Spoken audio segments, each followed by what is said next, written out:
कहते हैं कि दुश्मनी उस हद तक करो, दुश्मनी को उस हद तक करो कि कल को अगर फिर से आमना सामना हो तो नजरें झुके ना नजरें उठी रहे। जी हाँ। तो कल के मैच में कुछ ऐसा ही हुआ है। ना कि सिर्फ दो प्लेयर्स के बीच, आपने सुना होगा कि दो प्लेयर्स के बीच में लड़ाई हो गई मैच के दौरान, थोड़ी गहमा गहमी होगी, थोड़ा मतलब वर्ड्स के एक्सचेंज हो गया ये वो।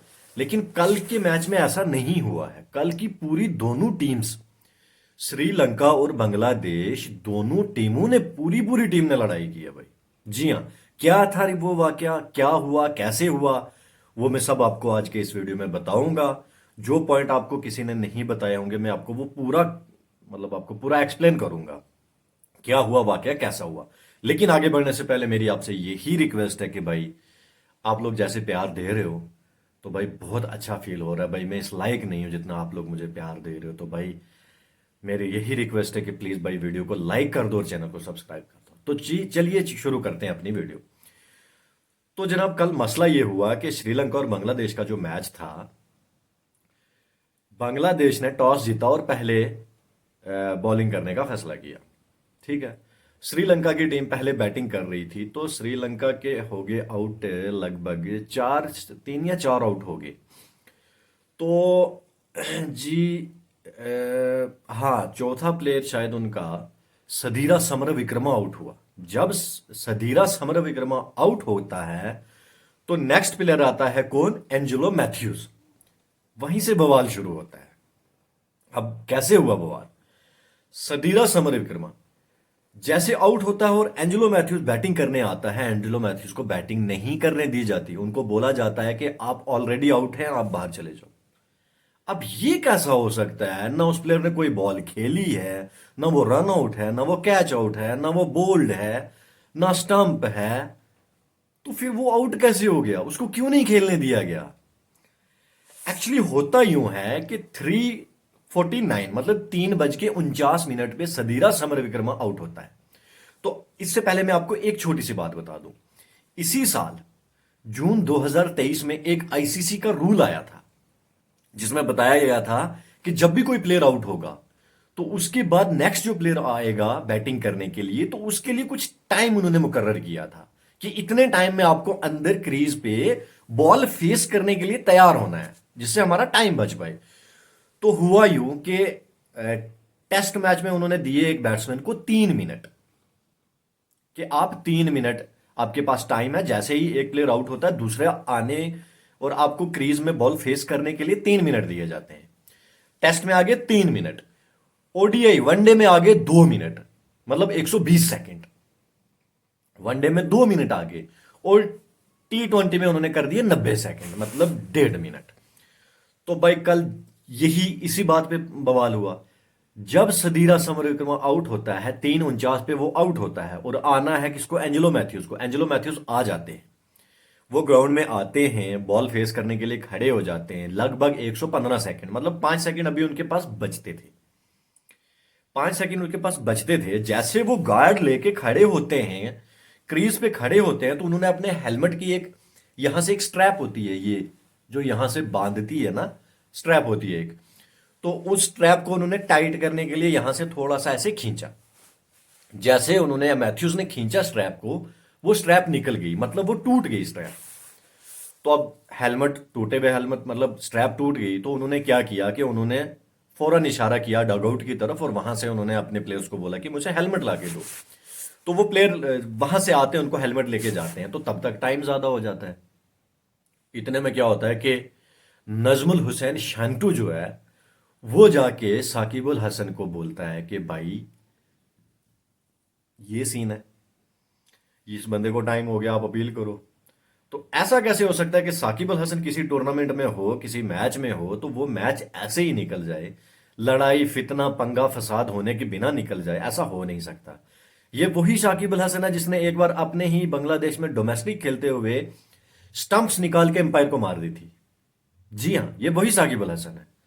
स्टंप्स उखाड़ के एम्पायर को धक्का मुक्की कर गया था एम्पायर के साथ, ये वही साकिब अल हसन है। तो जी वहां से उन्होंने अपील किया। एम्पायर अगे मेरे एरेस्मस थे एम्पायर, वो हंस रहे हैं साकिब अल हसन को देख के कि are you serious? Shakib Al Hasan ने आगे से बोला, I might be laughing but I am serious, कि मैं हंस जरूर रहा हूं लेकिन मैं सीरियसली अपील कर रहा हूं, आप आउट दें इसको। तो भाई अकॉर्डिंग टू रूल फिर उनको आगे बढ़ना पड़ता है, लेकिन उसके बाद एंजेलो मैथ्यूज को आउट करार दिया जाता है और एंजेलो मैथ्यूज बिना बॉल खेले वापस डगआउट में चले जाते हैं। तो भाई ये हुआ वाकया तब तक। उसके बाद क्या होता है जी? उसके बाद ये होता है कि उनकी श्रीलंका की बाकी बैटिंग आती है, उन्होंने स्कोर किया कुछ 279 स्कोर किया। तो जब आए चेजिंग करने के लिए बांग्लादेश, तो तब बवाल मच गया। श्रीलंका का हर एक प्लेयर लड़ाई कर रहा था बांग्लादेश के साथ, क्योंकि उन्होंने किया ही वैसा यार। ऐसा नहीं करना चाहिए था साकिब अल हसन को, ऐसा नहीं करना चाहिए था। तो हर एक बॉल पे हु हा हो रही थी, शूटिंग हो रही थी हर एक बॉल पे। उधर से आए जब साकिब अल हसन आए तो मैथ्यूज आगे बॉलिंग करने के लिए, मैथ्यूज ने उनको लगभग कैच आउट करवा ही दिया था, लेकिन वो कैच ड्रॉप हो गई। फिर उसके बाद फाइनली क्या हुआ कि उधर से शैंटू भी था साथ में बैटिंग कर रहा, तो बहुत मतलब हर 1 मिनट, आधे मिनट, 2 मिनट के बाद मतलब नोका जोक हो ही रही थी उनके बीच में, और फिर एम्पायर को बीच में आना पड़ता था श्रीलंका और बांग्लादेश के बीच में, फिर आके उनको ऐसे लड़ाई सॉर्ट आउट करवानी पड़ती थी। तो भाई कल का मैच एक तारीखी मैच हुआ है भाई। 6 नवंबर को याद रखा जाएगा भाई, क्रिकेट की दुनिया में 6 नवंबर को याद रखा जाएगा। दुनिया का पहला बैट्समैन ऐसा हुआ है जो टाइम्ड आउट हुआ है, उसका नाम है एंजेलो मैथ्यूज। तो भाई ये एक मतलब जीएस है, तो इसको याद रखना जरूरी है। तो भाई फिर उसके बाद क्या होता है कि जब पूरी टीम फिर पूरा मैच होता है जब, तो बांग्लादेश मैच जीत जाता है। और उतने में ये होता है कि जब साकिब अल हसन को आउट भी किया एंजेलो मैथ्यूज ने बॉल करी, उन्होंने लीडिंग एज दिया और वहां के कैच आउट हुआ, और उसके बाद एंजेलो मैथ्यूज ने उनको ऐसे दिखाया, टाइम हो गया चलो। तो बहुत ये सब कुछ घटा है कल के इस मैच में। तो फिर उसके बाद आज दिन तक मैंने, जब तक जितनी मेरी जिंदगी हुई है, जितना मैंने क्रिकेट देखा है, मैंने ऐसा कभी नहीं देखा जो कल के मैच के बाद हुआ। प्लेयर्स ने, दोनों टीम्स ने, मतलब श्रीलंका वालों ने बांग्लादेश वालों को शेक हैंड ही नहीं किया है। बांग्लादेश जब बाहर आए तो श्रीलंका वाले दूसरी साइड से निकल गए, उनने शेक हैंड ही नहीं किया है। ऐसा मैंने इससे पहले कभी नहीं देखा कि किसी टीम ने दूसरी टीम को शेक हैंड। इनकी वही बांग्लादेश और श्रीलंका की राइवलरी वही है जो इंडिया और पाकिस्तान की है।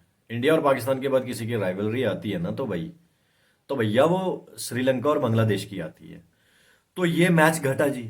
उसके बाद पोस्ट मैच ये हुआ अपना पोस्ट मैच प्रेजेंटेशन हुई, तो उसमें इसने कुशल मेंडिस ने भी बोला कि ऐसा हुआ, ये हुआ, उन्होंने बताया। उसके बाद जब पोस्ट मैच प्रेस कॉन्फ्रेंस होती है तो आते हैं जी कौन? एंजेलो मैथ्यूज आते हैं। तो एंजेलो मैथ्यूज प्रेस कॉन्फ्रेंस जब कर रहे हैं तो उनसे बहुत सारे जर्नलिस्ट ने इसी रिगार्डिंग बहुत सारे क्वेश्चन किए। तो आप यकीन माने आपके एंजेलो मैथ्यूज ने सिर्फ और सिर्फ गालियां नहीं निकाली हैं, बाकी कोई फर्क छोड़ा नहीं है उन्होंने। सिर्फ उन्होंने शाकिब अल हसन को गालियां नहीं दी, बाकी उन्होंने कोई फर्क नहीं छोड़ा। मतलब कल माहौल इतना गरमाया हुआ था, इतना गरमाया हुआ था। आपको याद होगा T20 वर्ल्ड कप में जो 2021 वाला जो दुबई में हुआ था, तो जब शारजा में पाकिस्तान और अफगानिस्तान का मैच था, तो कैसे अफगानिस्तान सपोर्टर्स ने पाकिस्तान सपोर्टरों को मारा था, उठा उठा के कुर्सियां मारी थी। तो भाई ये अगर राइवलरीज ऐसी होती है ना तो मजा भी आता है देखने के लिए। आप यकीन मानो कल वही माहौल था, लेकिन उससे भी ज्यादा गरमाया हुआ था। तब तो फैंस गरमाए हुए थे ना, कल प्लेयर्स गरमाए हुए थे। तो भाई कुल मिला के ये वाकया हुआ है। तो मेरे अकॉर्डिंग रूल्स में है वो अलग बात है, लेकिन स्पिरिट ऑफ क्रिकेट के खिलाफ है। साकिब अल हसन को ऐसा नहीं करना चाहिए था। भाई वो आए बैटिंग करने के लिए, तो मतलब इंस्ट्रूमेंट फेलियर हुआ ना वहां पे, तो उनको हेलमेट टूट गई, उसको बदलवाने के लिए उन्होंने बोला, वो तो 5 सेकंड पहले ही गार्ड लेके तैयार थे। तो साकिब अल हसन को ऐसा नहीं करना चाहिए था। तो मैं तो यही समझता हूँ साकिब अल हसन को ऐसा नहीं करना चाहिए था। बाकी आप लोग अपनी राय जरूर रखें, कमेंट बॉक्स में आप कमेंट करके बताएं कि क्या साकिब अल हसन ने सही किया या क्या गलत किया है। तो जी अपनी राय ज़रूर दें मुझे, मैं भी देखना चाहता हूं कि क्या सही है क्या गलत है। ज़रूरी नहीं है कि मैं ही सही हूँ, भाई मैं भी गलत हूँ, हो सकता हूँ मैं भी गलत, ऐसा नहीं है कि मैं सही हूँ। लेकिन इसीलिए आप सब कमेंट बॉक्स में कमेंट करें और अपनी अपनी राय दें कि क्या साकिब अल हसन ने सही किया या गलत किया, क्या ये स्पिरिट ऑफ क्रिकेट के खिलाफ था या नहीं था। तो जी फिर कमेंट करें। शुक्रिया और वीडियो को लाइक कर दें। Thank you.